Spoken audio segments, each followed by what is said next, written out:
Today is April the 30th, 2021. This is the Service Hero Show, 365 Days of Awesome. Celebrate success through service. My name is Tamara Hunter, and I am your host. This is the show where we share inspiring stories of those inspiring others. So let's do this.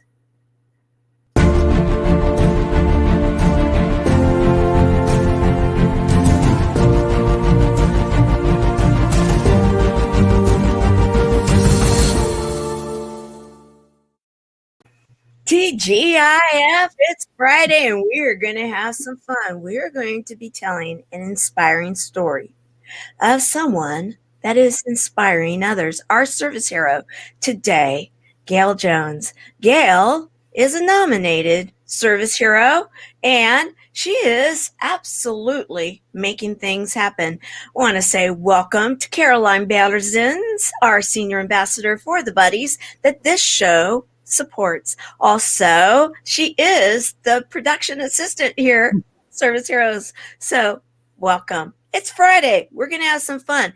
And we are live on the E360 TV platform. Oh, what does that mean, guys? It means you can watch us anytime, anywhere on any smart device. Go to your device store and go get the app. Here you go. This is how you do it. It's this easy.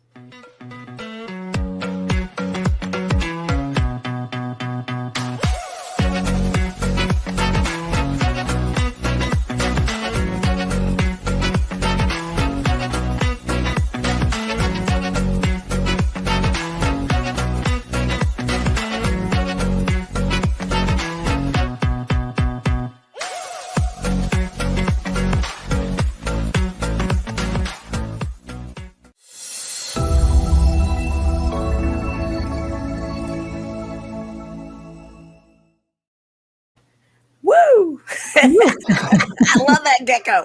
Every single time I'm like, okay, yeah, that makes me want to dance. Absolutely. And we have, CB4L.org. That is the organization. Chemo Buddies for Life, CB4L.org. And support the store. We have some fun stuff going on over there. So I want to introduce our service hero. This hour, we're going to be making the case that Gail is actually making a difference and that her story is truly inspiring. However, I'm not the one that's actually going to introduce her. I have a friend that is. Here we go. Hi, I'm Barbara J. Hopkinson, and I'd like to introduce today's service hero, Gail Jones. Gail is a talented coach, wordsmith, and author who has endured significant health, family, and relocation challenges, but emerged from each like the phoenix, better after each one. Gail and I first met when she did public relations on my first book and helped me eliminate several limiting beliefs, and we have been great friends ever since. I have watched as she elevated her practice, not only from her own experiences, but from working with Dr. Joe Dispenza. And now she is so talented at helping people find and claim their worthiness to make their lives more successful. So welcome as today's service hero, Gail Jones.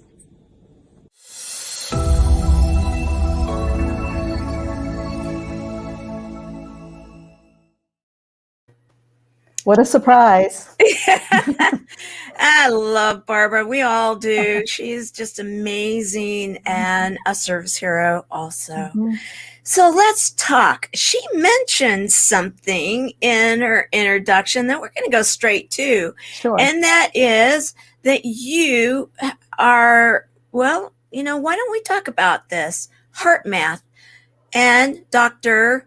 Dispenza. Why don't you, how did you get involved with it? So fascinating. Sure.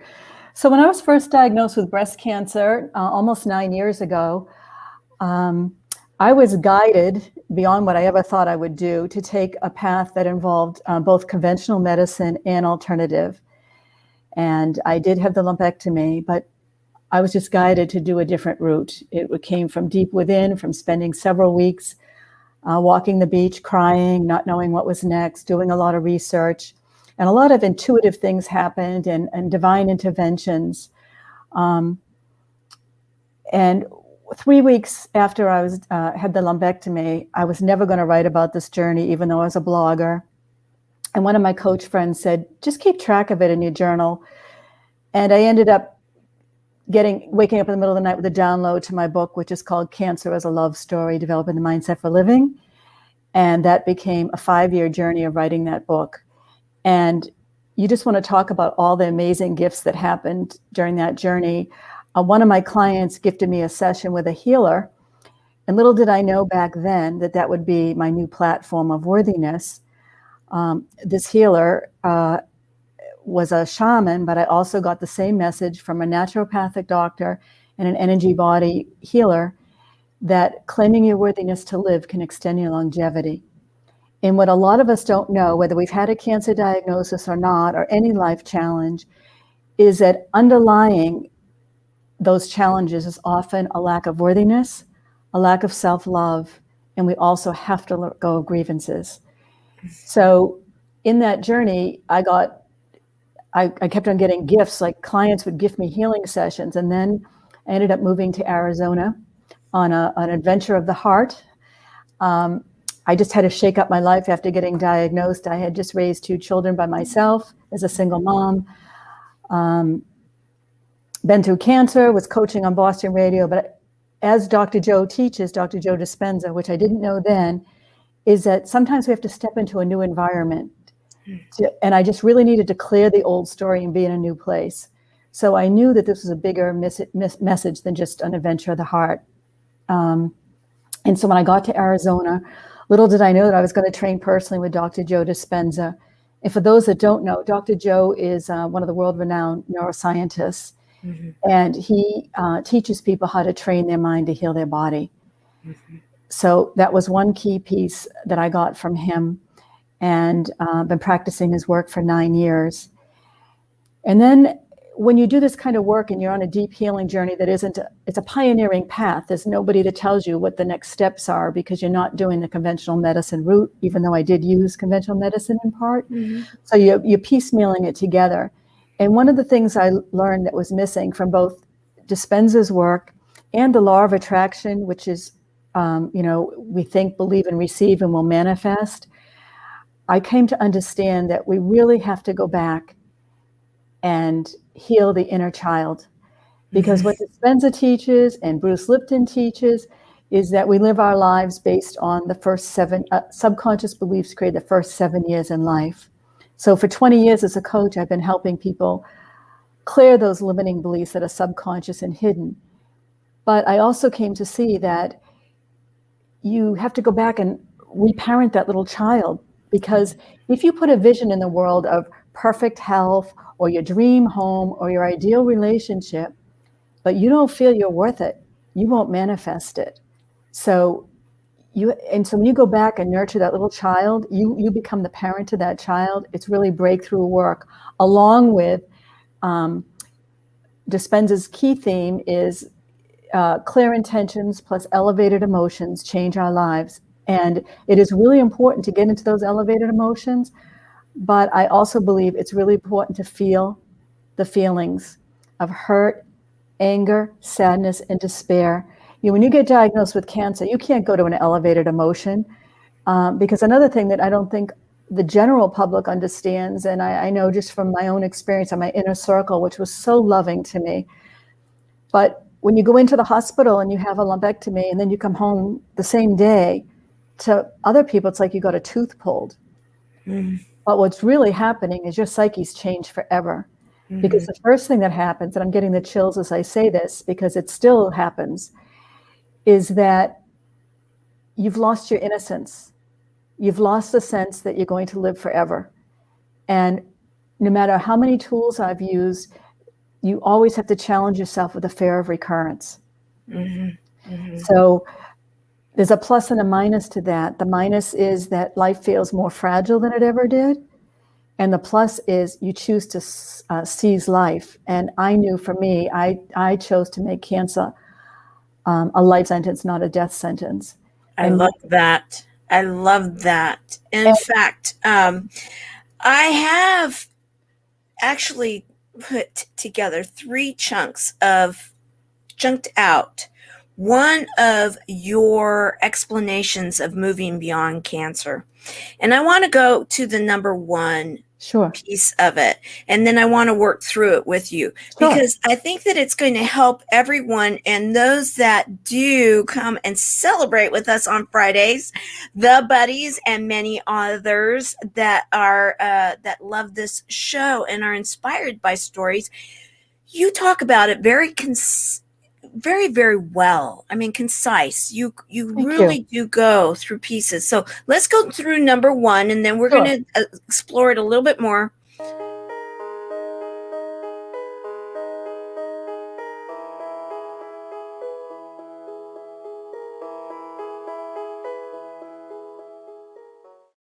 When you get a cancer diagnosis, a lot of people, myself included, you go into a state of almost post-traumatic stress syndrome. You're not thinking clearly. You're stressed beyond belief.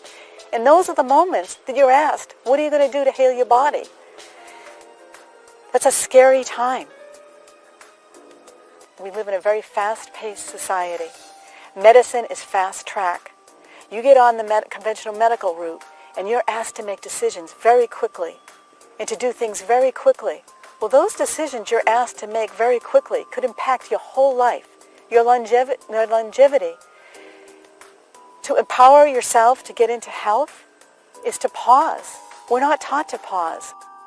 Slow down is probably one of the most challenging things to do to heal. We want to do something quick. We want to get it out of our system. We want to get healthy. We want quick. Healing is not quick. Healing, it requires us to slow down and rest our body and calm our minds. And there's a process to slowing down. I remember 2 things. I remember the day they were first suspicious about my lump.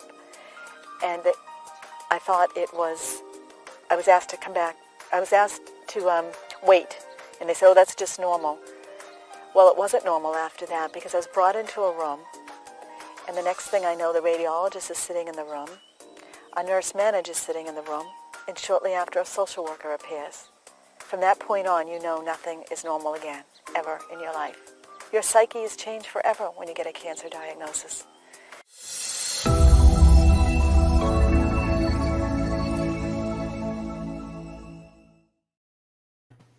So, where were you when you were going through your testing? What area of the United States? I was in Boston.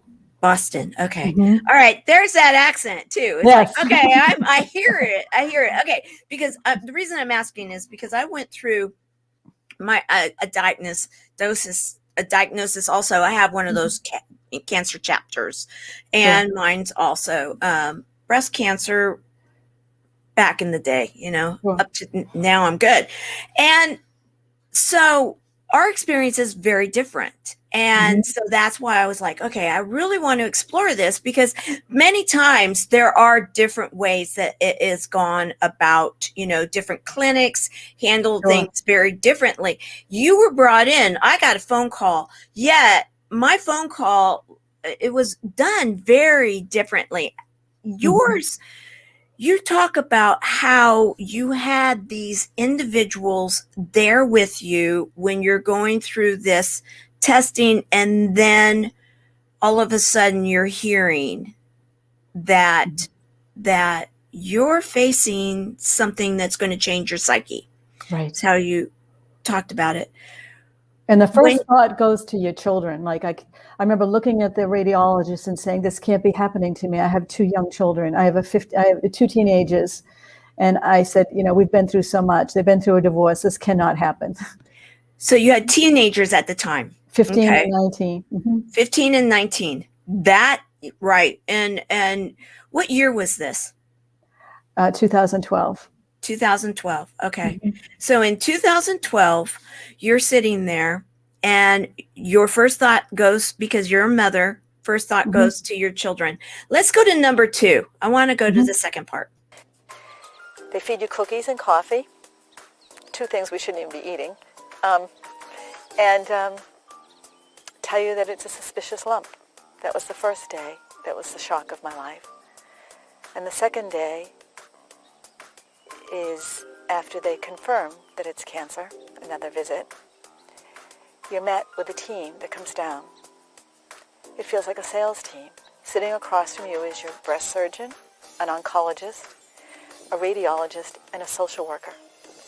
I did bring a friend with me who took notes because there's a lot of technical information. That nothing about that team felt healing. It felt frightening and scary. And there was nothing about that team that taught me that I needed to slow down and pause and make the choices I ended up making. I agreed to do the lumpectomy based on the research on my stage of cancer. Then I spent 3 weeks walking Cranes Beach, crying every morning, going within to ask my wisdom, what am I supposed to do here? I read a book by Suzanne Summers called Knockout. It was an interview with 17, 18 doctors, MDs, and on page, don't remember the page, came across, and that day, it's very important about this, that day I walked Cranes Beach, I sat on a blanket and I said, I'm not doing the radiation. There's nothing in my body, soul, mind telling me to do this right now. I sat on the beach and pulled up her book, which I never read on the beach, and I opened that page, and this particular doctor said, she asked him, what would you tell a woman diagnosed with breast cancer? And the doctor said, if it's early stage, I would tell her to get the lump removed, decline radiation, change her diet, and do nothing else. And that's what I did.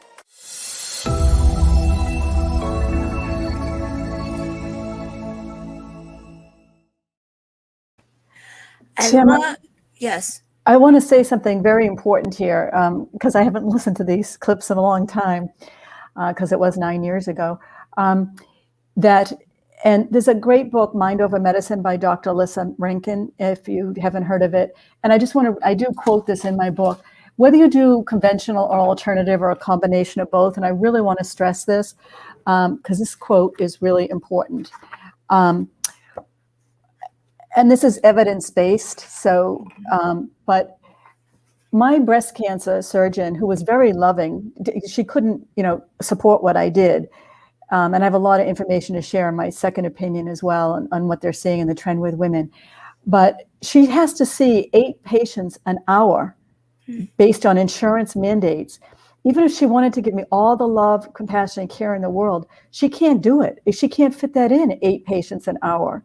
So the system isn't set up to give the emotional support that can heal. So I just want to read this from Dr. Alyssa Rankin's book, which was a New York Times bestselling book. A quote, nurturing care explains why many patients often experience remarkable results when treated by complementary and alternative medicine treatments, which include therapies such as acupuncture, Chinese medicine, homeopathy, Reiki, herbal medicine, energy medicine, craniosacral therapy, chiropractic medicine, and other modalities. I think that's really important to know the importance of compassionate care. And I consider my journey was one of practicing energy medicine when training with Dr. Joe Dispenza. And so I just wanted to share that. And I'm glad you did, because, that's one thing that this show talks a lot about, and the tour of love and the buddies in which we support. And that is, and that's what was really interesting in going through all of the clips that I did find in regards to you, is that I love the fact that you do talk about, and we're going to go into this in another clip, but the Western and Eastern coming together, because in my clinic, and that's where I was sharing that I came from a whole different clinic. I worked with a clinic, and I did exactly what you're saying, the pause, the slow down. I was encouraged to do so through my doctors. Actually, we actually went through 2 rounds of changing the testing, and so that I had first set of tests, and then I had a second set of tests. And my group, led by a dual citizen out of Australia and the United States, has more of course, standard of care. Standard of care is very important. However, more of an an overall Holistic. global approach Mhm. and open to having different modalities that we can bring to the Western medicine doctors, our clinic doctors, Right. and our team, because we did have teams, and our teams were amazing, loving, wonderful, Right. huge proponents of empowering us to learn also. Mhm. And we were encouraged, and I was allowed to do a lot of the additional different Right. practices during my healing practice, and they were totally aware of it. Right. And it was all documented in my my medical history, because I Yeah. was a little bit more of a further along stage than you were. Sure. So I did have to go through mastectomy and such things. Mhm. And so what I want to share for the buddies here is that, and anybody watching this, is that the whole thing that I am loving about what Gail is sharing and the evidence base is that there is science behind so much. Mhm. And that what we're going to continue a little bit further into the show in talking about frequency and healing and everything that we do talk about here on Service Heroes and in the Tour of Love. And that is that science is waking up. Absolutely. Doctors are waking up. Our doctors are so amazing that are Mhm. out there. Mhm. And I want to say thank you for that. There's a major doctor in the United States, Dr. Oz. Oh, yeah. Yeah, and he has said that energy medicine is the future of medicine. Oh, So- yes. So, and I just want to say one thing. There was a difference in Boston to Arizona in the health. Arizona was much more open to the path I took. But when I was in Boston, I did the mind-body program for cancer at Mass General Hospital. It's a renowned program. And I just want to share this because this is really key to the healing, in case people aren't aware of this, that my second opinion breast surgeon told me that they were seeing a growing trend, because breast cancer rates were going up, not down, right? Mhm. Oh, yeah. They were seeing a growing trend that the 3 years before a woman was diagnosed with breast cancer were off the chart stressful years. Yes. Yes. So when I was Yes. in the Mind Body program, I was in the process of writing my book. So I interviewed the participants, and they're in my book. I can't name them all because they were afraid they'd lose their jobs, because there is Sure. a job bias that was not talked about. But and every one of them said the 3 years before were off the chart stressful. Mine Right. definitely. I Right. had 2 children, the recession hit, lost job, lost income, had a kid in college, assigned legal guardianship of my schizophrenic mom. Like, you couldn't have put one more stress there. But I also think that stress came from childhood, and I hope we can talk about that later, that living in fight or flight. But I just want to stress that there's an emotional component. Whether you do chemo, radiation, alternative, none or all, you have to deal with the emotional stresses in the body. Absolutely. In fact, what I would right now, because we have talked about it, I'm going to share a clip that talks about what we are doing with the buddies and how this is in alignment with what Gail is talking about. And so we can go forward with this discussion. And so here we go.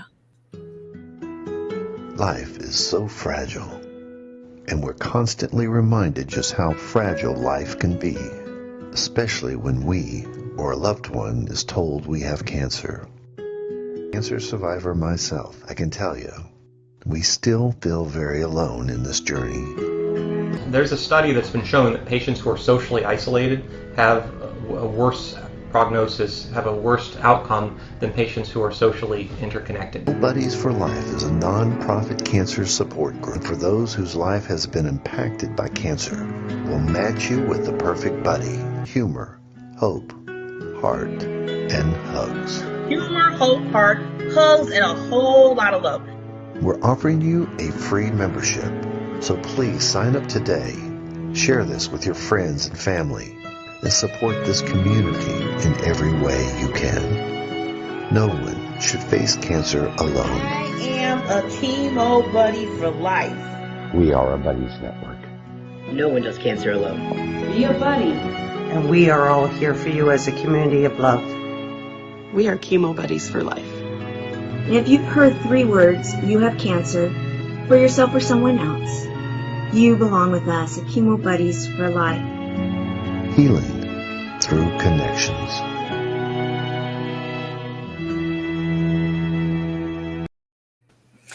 And I want to just, for your information and those that watched it, just to let you guys know, we are in the process of changing our name. And we do believe that any type of modality, be it chemo, alternative, traditional, or adjunctive, it's your choice.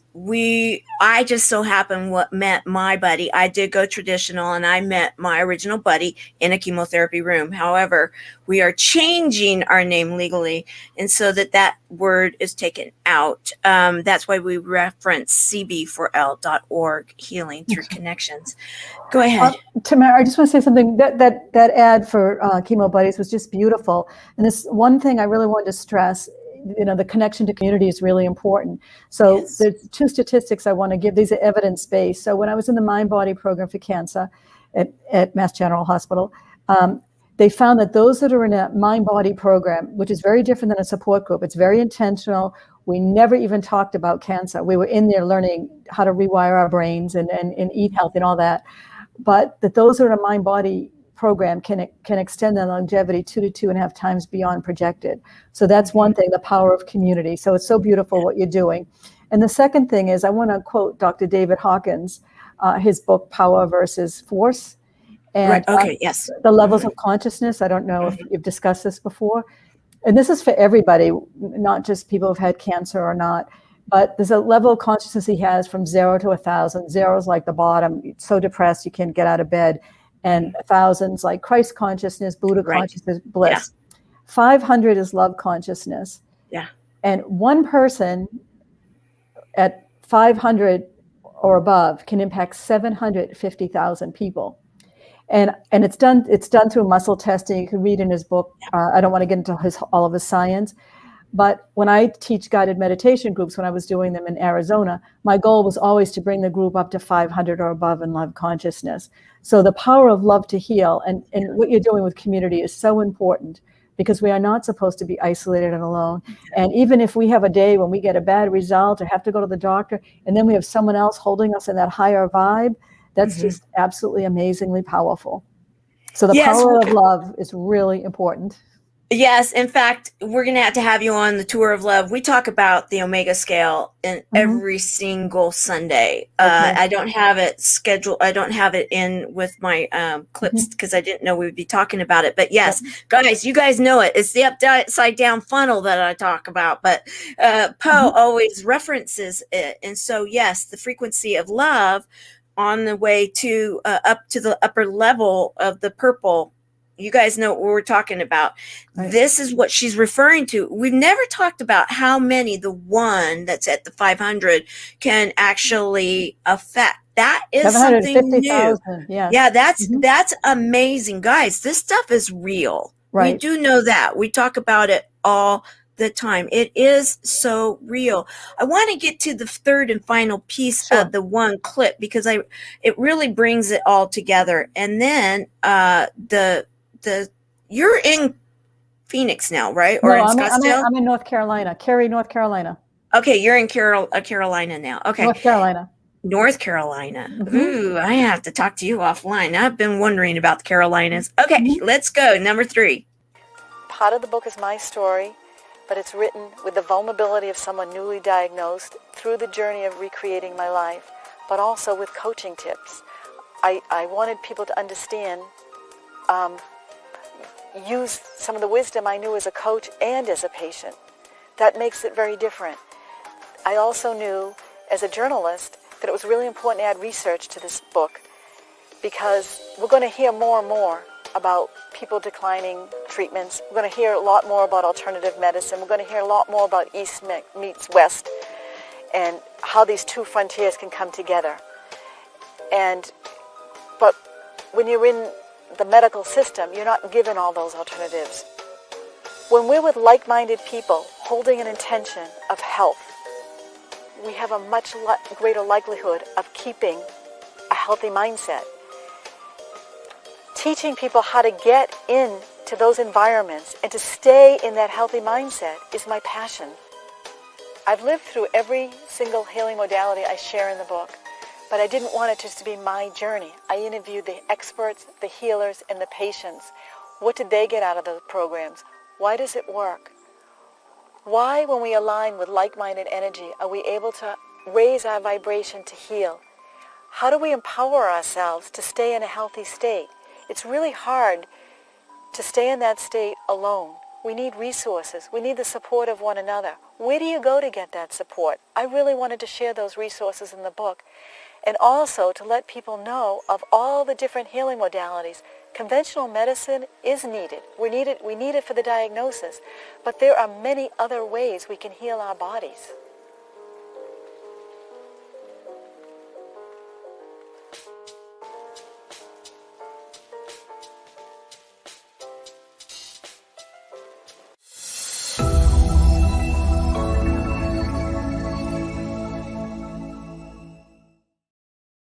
So Tamara, I'd like to just say a couple things. The contact information has been updated since I rebranded my whole site around claimyourworthiness.com, and that's where you find information about my book. Supportmatters.com was my business before, so it's just say that. But I really wanted to say something about what's really important for people to understand. There are three emotional issues that must be addressed, and these are subconscious for a lot of us, but I'm going to keep on going over it. It's self-worth, self-love, and forgiveness. We must heal our grievances. Those grievances in our body are dangerous to our health. We have to release them. So forgiveness is really, really important. And back to the worthiness piece. So when I realized through all the healers I went to that claiming your worthiness to live was key, I did a deep reflection and spent the last 9 years learning how to integrate it myself. I did a deep reflection on why I didn't feel worthy. And then I noticed in all the years I've been coaching, often when clients come to me, they're in a major life stressor. It could be a career transition, a divorce, a death. It could be good stresses like a new relationship, newly married. But underlying a lot of stresses is a lack of worthiness.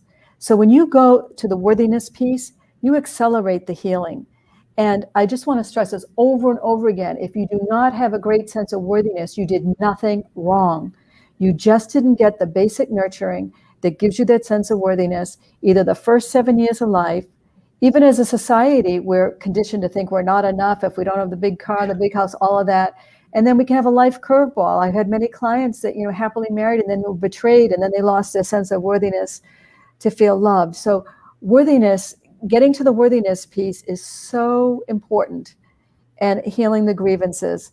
And a lot of these things are subconscious. So you think I just stress, like when you're worthy, and we talk about self-care, we've heard so much about self-care. Worthiness is much deeper than getting a pedicure, manicure, taking a day off, taking a walk on the beach. Worthiness is really deep. And it's loving the most tender, wounded parts of yourself and loving them through a journey of care and compassion.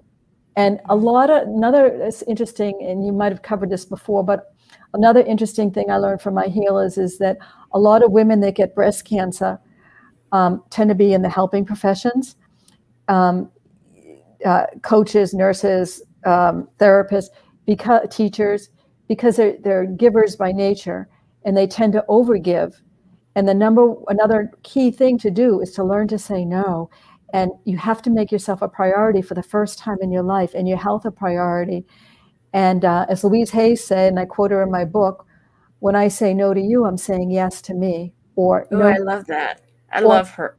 Yeah. Loved her. Or no is the end of a sentence. And sometimes when I've coached women, that's the hardest thing for them to break, because their nature is so nurturing. I'm a nurturer by nature too. But if I don't take care of myself, I can't really fully give to my clients. I can't really fully give to my family or friends, because you want to give from a full cup. Right. And by the time we get cancer, we're pretty empty. And that can be so absolutely true. And let's see here. Okay, so coaching, I want to make sure that we've got this is your correct email address, correct? Let's see. Gail Jones at Claim Your Worth. No, it's missing the worthy. It's missing the I. ClaimYourWorthiness.com. Worthiness. Okay, yes. Caroline, thank you. And Joshua, we have the world's mayor with us. Glad to see you here with us, my dear service hero. Joshua. Okay, so phone is going to, well, thank you, Caroline. I understand. All right, I want to share, because you had an amazing clip that was done and shared on a very well-known show. I want to share that, and so that we can then go more into what it is that where you're going right now into the worthiness piece, because it goes into it very, very well. And so let's do that, and then we will continue this discussion. We've all heard of a life coach, but what about a worthiness coach? Well, my next guest discovered the power of worthiness after a surprising diagnosis and turned it into a new career. Check it out. My name is Gail Jones, and I am a worthiness coach. I've been a life coach for 20 years, guiding adults in transition, but in 2012, I was delivered a huge curveball, a breast cancer diagnosis. In my healing journey, I heard a consistent message that claiming my worthiness to live could impact my health. I spent some time reflecting on my life. I had a mom who was a schizophrenic, so I had to learn how to give self-worth to myself first. I delved deep into research. Claiming your worthiness is rewiring the brain to move forward with new beliefs, intentions, and actions. Now I help other people claim their own worthiness. Here are 3 ways you can start on your worthiness journey today. Number 1, set aside 20 minutes a day to do nothing. This gives your body time to rest, which allows your mind to create anew. Number 2, tell yourself, I allow myself to know I'm worthy. Tell yourself this statement the first 5 minutes in the morning, and then again the 5 minutes before you go to bed at night, which is a critical time because you're actually downloading the software into the hardware of your brain. And number 3, track your worthiness by actually writing down evidence of seeing it in your life. The physical act of writing down evidence trains the brain to look for more of it. And please know this, we are all born worthy. You know, this is a great reminder that you are so worthy of so much, regardless of where you come from, regardless of what you've done in life. We all are worthy, including worthy of our health.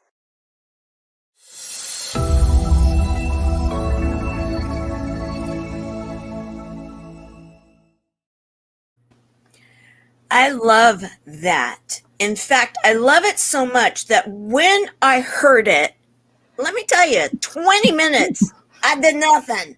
I actually, Excellent. It was the middle of the night, and I have been really crunching it lately, and I knew that I needed to refuel my jets, and I was like, okay, I'm putting this to the test.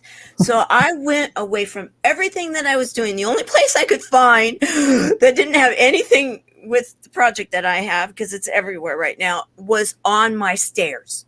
So I went on the stairs, an area, kind of like, right. Around the corner, and it was, I couldn't see any of the project out there. And I sat there, I got comfortable, and I did nothing. Excellent. Oh, Excellent. My goodness, guys. It works. It worked. I claimed my worthiness by doing nothing on my stairs for 20 minutes, and it felt amazing. Service hero, can I just say, verified. Okay, so Gail, thank you. On the third tip, tracking evidence of knowing your worthiness, knowing you're worthy, this is really key to rewiring the brain. It takes 20 seconds to create a new neural pathway in the brain. So when you write in evidence of knowing you're worthy, that takes 20 seconds, you can do it, okay? So you're creating a new neural pathway, and ways that you can look to see, experience worthiness as you start claiming it. You might see you have upgraded opportunities in life. You might see you're dating higher quality people. You might be getting paid more than before, but tracking evidence of upgrades and training your brain to look for upgrades. I love it. I love it. And in fact, Erin, I'm so glad you're here with us right now. This is, this is right up your alley, because you probably felt very inspired to show up because, yes, Coach Gail Jones, I love HeartMath. We have quite a few people that are really into. I don't know if you know or if you've heard, but the nonprofit that we support here at this show, the voice of the gentleman that created that clip, he is also the director of a show that's on Gaia TV, Sacred Journey of the Heart, which Dr. Joe Dispenza and all of that is talked about, plus so much more. Much of what you've shared was actually shared in that movie. And so, yes, I'm like, okay, you were feeling it, and you share on your, some of your clips, some of your video that's out there, some of the writing that you do, that you yourself, when you were going through your journey and everything, you tapped into and then realized that you had this strong intuitive side. And so then you started to unblock some of your own blocks, your limiting beliefs. And then you now have helped, is it hundreds or thousands of others that have done it too, to a point where you can be talking with someone and you can now feel it. Correct. I could probably tell in about 15 minutes of a conversation what limiting beliefs are running that client's life. But I also want to just say, again, with the love and compassion piece, here's another exercise that I did, and I always have my clients do, and I was guided to do, but I didn't want to do it till like the day before surgery, is to write to that part of your body and ask it what it has to teach you. Right? Because your body is so intuitive. So when I wrote to my right breast and asked it what it had to teach me, it was to stop running. And what I realized when I got that message is, even though outwardly I had been very successful in college, I was editor of the paper, I was a PR exec before I got into coaching 20 years ago. But inside was a very scared little girl. I had been living in fight or flight my whole life from having a schizophrenic mom. And outwardly, I looked fine, but inwardly, I was absolutely terrified. So my body was already crashing before the recession hit, before the all the stuff the 3 years before. But so you have to get out of fight or flight is another key point. But intuitively, because I've done the inner healing work, because I've done the belief work, I can tell really quickly, and it is very intuitive. I always tell people, for all the training I've done and all the certifications I have, you can't package that kind of wisdom when you just know what's happening in a person's body or mind or where their block is. And the other thing is, when you're rewiring a brain, helping somebody rewire, I use EFT, emotional freedom technique, a lot. Yeah, the tapping. Right. And some people don't love it, but the reason it doesn't work for some people is it has to be really specific. The more specific it is, the more accelerated the healing. But after I clear the limiting belief, I help instill new empowering beliefs that are customized for that client. And had I not been a journalist or a wordsmith or an author for 30 plus years, that word gets guided to me. The word I would tell you is not the word I'm going to tell the next client at 6 o'clock or 7 o'clock. It's highly customized. And I know we all have these intuitive gifts. It gets downloaded to me. It's like, I'm just going along listening, and I get the chills just now because they get downloaded. It's a gift. Exactly. And you're talking to many that are like, okay, I'm sure they're writing things down right now, because they too are at a point where it's like, okay, I am feeling this. I am. Now, what am I going to do with it? How am I going to go forward with it? And we do have a question, let's see, that was asked. And that's from one of our buddies and one of our ambassadors of the buddies. And that is, does this help with having chemo brain? So she has chemo, she's been told that there's quote unquote chemo brain. Right. And so I'd love to hear what your thought is, because that's something that many people will say that they struggle with. Okay. Well, the first thing is, I haven't had that experience, so I can't answer it personally. But what I do know, based on the work of Dr. Bruce Lipton and Joe Dispenza, is and this is really key and I'll get to the chemo brain, just give me a sec, that we are not based on our DNA. We can rewire our DNA. So if like, even if there's breast cancer history, like, don't define yourself by the history in your family. We can rewire the brain. So I'm sure it's the same with chemo brain. And I will just recommend one CD that I love of every one that I've done. And it's The Blessing of the Energy Centers by Dr. Joe Dispenza. And there's 3 different ones. I like the basic one, just number 1. The other ones with sounds and symbols doesn't resonate as much. But what he believes is that each energy center, for those of you who don't know, our chakra system, but each energy center has its own brain.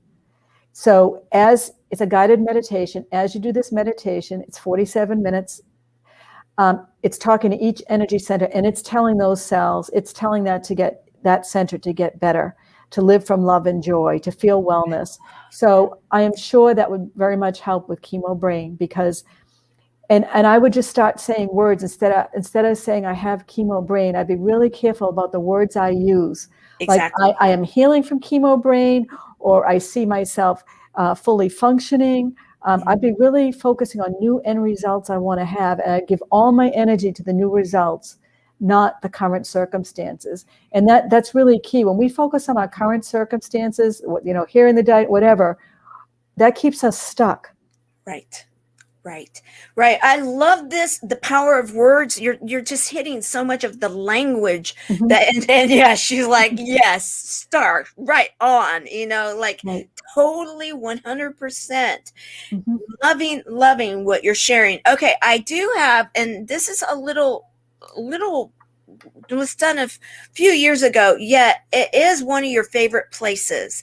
And I want to share it because I believe it's going to bring a lot of this together. And here we go. I'm Gail Kauranen Jones, and I am so excited to share with you today my special place of being. I call it my space for grace. I'm at Lake Marguerite in Scottsdale, and this is where I write, meditate, and also offer my clients a unique coaching technique, which I have named Stepping into a New Life. I walk my clients along this lake, and what really happens when I walk them is huge shifts that they don't always feel or find when we're sitting and talking or talking on the phone. The reason is we integrate mind, body, and spirit through this process, and they get ahas that they don't usually get in a typical conversation, aligning the mind, body, and spirit, especially around career, health, and being. Spiritually, and also as a visionary. I've been an entrepreneur for 3 times, and I understand the creative and dynamic energy, compassion, purpose, and passion needed. I like to call myself a jack, or better yet, a Jill of all trades. I am a writer, I'm a content marketer, and I'm a coach. Because I've been on a deep spiritual journey and healing journey, I'm very excited to share with you the latest content from the renowned Mind-Body program at Mass General Hospital in Boston. Everything that we learned in that program had to be evidence-based because it's affiliated with Harvard University and integrated in my life and help other clients integrate as well. Thank you so much, and bless you all. Have a great day.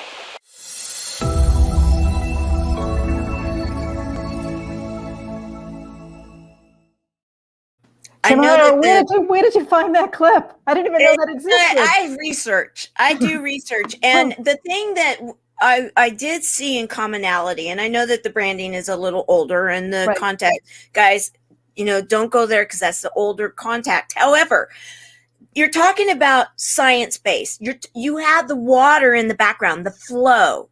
You also, when you had the book that you talked about before, and you reference it in your book that you rebranded, but you talk about how you were on the beach. Again, the water, the flow, the energy. And that's the commonality that I'm seeing here, because what you are sharing in the energy of love, the energy of healing, the energy of being courageous enough to overcome some of our inner child and going there, because not always is someone willing to go and say, courageous work to do the inner child work.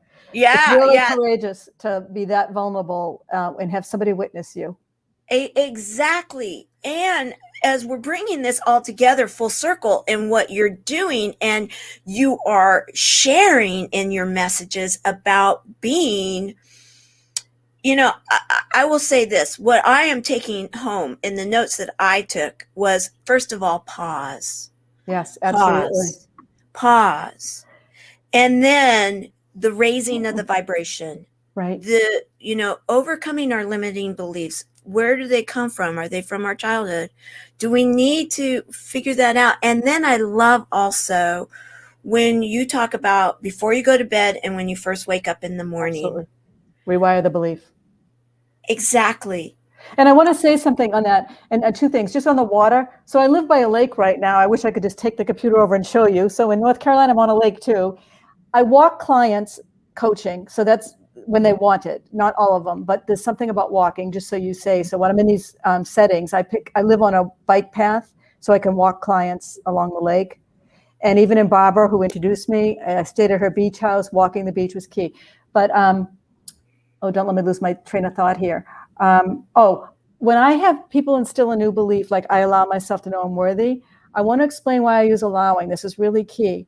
If I were to say, but I have them put on their vision board, I am worthy in capital letters, because the brain sees best in capital letters. So every vision board has I am worthy on it when I have a client do it. But when you say, I allow myself to know I'm worthy, it allows for the bridge of the new neural pathway to form without the resistance. So for example, in 2004, when my first book came out, which was called To Hell and Back, if I had said Healing Through Transition, if I had said, I am a best-selling author, I was met with resistance because most first-time authors aren't best-selling authors. And even though I could have the intention, I was already fighting what I was asking for. When I changed it to, I allow myself to be a best-selling author, two things happen. I allow the new neural pathway to form without resistance. I allow for the possibility, and then I allow the whole universe to support me. It's not up to me. Like when I look at my healing journey and how I wrote Cancer as a Love Story, that was divinely guided every step of the way. That was not a plan I had for life. I never planned to do an alternative route of medicine. I never planned to spend 5 years writing a book. So that allowing opens the world. So I allow myself to know I'm worthy. So you can take it in baby steps. Like you're not going to wake up tomorrow feeling you're worthy. And you don't have to beat yourself up because you don't feel it. It takes at least 63 days to change a subconscious limiting belief, according to Dr. Carolyn Leaf, a leading neuroscientist. And I would just say another thing, it could take less or more depending on your age and also your trauma. I've coached a lot of 18-year-olds and they get it pretty quickly. When I'm coaching 60-year-olds, they're not going to necessarily change that belief right away. And the other key thing, it's constant repetition. Mm-hmm. It's vigilance for life. You don't just all of a sudden get this belief and it's there. Every day you have to allow yourself to know you're worthy. I love that.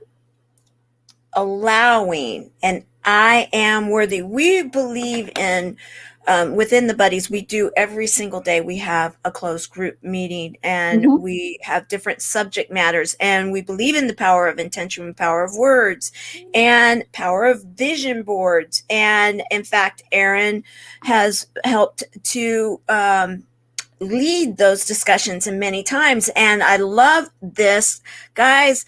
Capital letters. I'm going to put it over on my vision board. If I was to turn it the camera around, you'd see my vision board is right over there. It's in my eye line and right underneath the show whiteboard. So that's where mine sits. Excellent. And I'm going to, in capital letters, I am worthy. Absolutely. And then the allowing, that word, allowing. It's so loving. It's so yes. loving and compassionate, and it's so receiving, because what we have to learn to do to heal is receive. We can't be overgivers anymore, right? So allowing is receiving. Okay, I'm going to tell you two other secrets for the vision board. One is I would also put the words I am enough in capital letters, because I am enough and I am worthy go hand in hand. And here's my other little secret, okay, that I'm sharing with you today. Okay. Find a picture of yourself 0 to 5. Have your picture of your little girl or your little boy, for men on that vision board, because you want your child to feel safe in that vision. And I'll just share really quick. Do I have a second? We have right now about 4 minutes left. And okay. So, all right. when I was going on the TV show, The Doctors, that's a CBS TV award-winning show. And, so I was a little nervous, right? So I had to convince my little girl, my inner child, that it was safe to do this, right? Right. Like the adult woman had been presenting and was the exec and all that stuff, but this was a really big deal because I was coming out with a new concept, right? I'm telling the world that I'm a daughter of a schizophrenic, which most people didn't know. That's huge, yeah. It was very vulnerable. Yeah. So I had to make my little girl feel safe first, the inner child work. So it's always there. So, but I have a picture of my little girl on my vision board. So when you have your vision, you want your child to know you're going to take care of her in that vision. She's going to be safe. You're going to nurture her. You're going to love her. She's going to get to play. She's going to have fun. And when she doesn't feel safe, when you put her in the vision, if she doesn't feel safe, that means you need to do some inner child work. Mm-hmm. Because it's often that inner child that's stopping you because it's a scared little kid that didn't get what they needed. Right. Right. And we've been talking a lot about that. In fact, we're doing healing through art. And that's what it's so interesting, doing healing through art within our little child. And Erin was just talking about Jay Lee, who is her daughter, who cannot wait she's counting down for next Tuesday, she had said, because we're doing the healing through art within our little child, the inner child, and letting that come out through art. Excellent. I love it. And doing that with all of the buddies, and our buddies are those that are either the patient buddy or support buddy, because our community has both, because we need to support all. And that's basically everybody in the world can be a buddy, when it comes down to it. Right. So as we close up, we have about a minute left. I'd love for you to be able to share a nugget for us. You shared so many already, but what would you like to leave us with? I'd love everybody to say that I allow myself to not only know I'm worthy, but to live a vibrant, healthy life. And cancer is a wake-up call. And it's a call to redirect your life. And there are gifts in it. Yes, there are. Yes. But we don't want to underestimate the journey to find those gifts. Like, don't just think, oh, I'm supposed to feel great about this. Honor the journey and know it's a process, and trust that the universe will support you when you stay open. Absolutely. This is the book. This is the book, guys. And get a copy of it, and because, my goodness, we've made the case that you are definitely a service hero. I want to thank Barbara J. Hopkinson for nominating you and introducing you for the show. And I want to encourage everyone to, get the book, support and watch and support Gail, because what it is that she's sharing and the work that she is supporting, it's science-based. We can make a big difference. In fact, I'm going to invite you on to the Tour of Love show. We'll continue this conversation on a Sunday show. So guys, be watching for that show. We'll let you know when we'll be doing that. I got to let everyone go because we've got the next show that's coming up on the E360 TV platform. Make it a great weekend. See you on Monday. Thank you so much, everybody. It was a joy to be here. It was great. TGIF, everyone.